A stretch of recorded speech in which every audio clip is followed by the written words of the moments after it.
Hey guys, in today's video I'm going to be unboxing and reviewing a pair of Vans.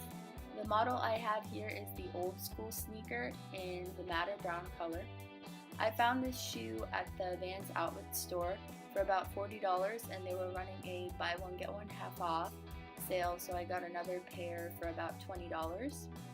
I usually wear a US women's size 9.5, but I got a 10 in these because I felt they were a little bit small.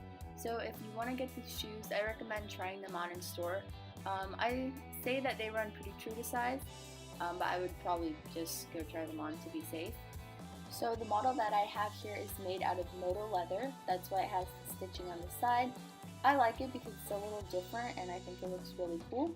It has the Vans Off the Wall logo at the back of the shoe and a chunky white sole, a white side stripe, and a lace-up design. I also wanted to point out that the color from either the leather or the suede tends to come off on the laces. It also happened with my other pair of Vans that are suede. I haven't tried to wash them out yet, but I'm pretty sure you can toss them in the washer and they'll look good as new.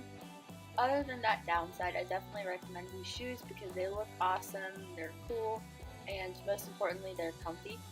So if you guys are looking into buying these, I definitely recommend them. I hope this video helped you out in deciding whether or not you guys want these shoes. Don't forget to give this video a thumbs up and subscribe for more videos. Thanks for watching. Bye.